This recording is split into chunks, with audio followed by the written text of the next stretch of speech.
S break ನಂತರ ಮತ್ತೆ ಸ್ವಾಗತ. ಎಸ್ ಕೊಟ್ಟೂರು ಶ್ರೀಗಳು ಹೇಳಿರುವಂತಹ ಒಂದು ಖಂಡಿಸಿರುವಂತಹ ವಿಚಾರಕ್ಕೆ ಸಂಬಂಧಪಟ್ಟಂತೆ ಮತ್ತಷ್ಟು ವಿಚಾರಗಳು ಬರ್ತಾ ಇದೆ, ನೋಡ್ಕೊಂಡು ಬರೋಣ.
ಎಸ್ ಹುಬ್ಬಳ್ಳಿಯಲ್ಲಿ ವಿದ್ಯಾರ್ಥಿನಿ ಕೊಲೆ ಪ್ರಕರಣವನ್ನ ಖಂಡಿಸಿ ಇದೀಗ ಕೊಟ್ಟೂರು ಸಂಸ್ಥಾನದ ಶ್ರೀಗಳು ಖಂಡನೆಯನ್ನ ಮಾಡ್ತಾ ಇದ್ದಾರೆ. ಒಟ್ಟಾರೆ ಈ ವಿಚಾರಕ್ಕೆ ಸಂಬಂಧಪಟ್ಟಂತೆ ಕಠಿಣ ಕಾನೂನನ್ನ ಜಾರಿಗೆ ತರಲು ಶ್ರೀಗಳು ಒತ್ತಾಯವನ್ನ ಮಾಡ್ತಾ ಇದ್ದಾರೆ.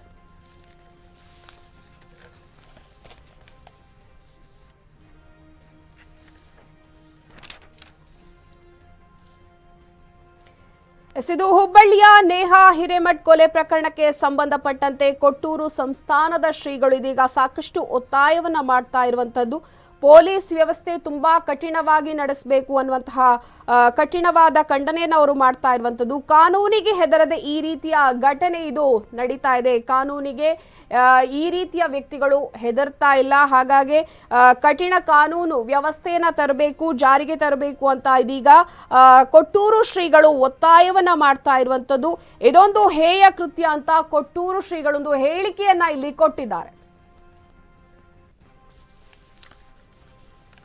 ಹುಬ್ಬಳ್ಳಿಯಲ್ಲಿ ನಡೆದಿರ್ತಕ್ಕಂತಹ ನೇಹಾ ಹಿರೇಮಠ್ ಇವಳ ಘಟನೆಯನ್ನ ಪತ್ರಿಕೆಯೊಳಗ ಮತ್ತು ದೃಶ್ಯ ಮಾಧ್ಯಮದೊಳಗೆ ನೋಡಿ ಅತ್ಯಂತ ಭಯಾನಕ ಅನ್ನಿಸ್ತು.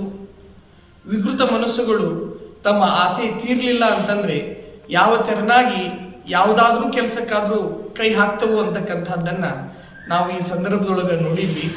ದೇಶದ ಕಾನೂನು, ನೆಲದ ಕಾನೂನನ್ನು ಗೌರವಿಸದೆ ಮತ್ತು ಮನುಷ್ಯತ್ವದ ಒಂದಿಷ್ಟು ತಿಳುವಳಿಕೆ ಇಲ್ಲದೆ ಇರತಕ್ಕಂತಹ ವಿಕೃತ ಮನಸ್ಸುಗಳಿಗೆ ಕಠಿಣ ಕಾನೂನುಗಳನ್ನು ತಂದು ನಾವು ಭಯವನ್ನ ಉಂಟು ಮಾಡಲೇಬೇಕು.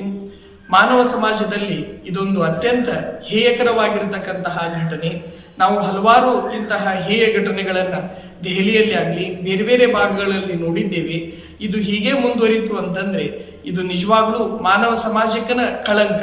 ಇಷ್ಟೊಂದು ಕಾನೂನನ್ನ ಇಟ್ಕೊಂಡು ಪೊಲೀಸ್ ಪ್ರೊಟೆಕ್ಷನ್ ಮುಂತಾದ ವ್ಯವಸ್ಥೆಗಳನ್ನು ನಾವು ಮಾಡಿಕೊಂಡು ಈಗಲೂ ಇಂತಹ ಕೆಲಸಗಳು ಜರುಗ್ತವು ಅಂತಂದ್ರೆ ಎಲ್ಲೋ ಒಂದು ಕಡೆ ನಾವು ನಮ್ಮ ಧರ್ಮ, ನಮ್ಮ ರಾಜಕೀಯ ಇವೆಲ್ಲವುಗಳು ಸಹ ಅಡ್ಡ ಬರಬಾರ್ದು.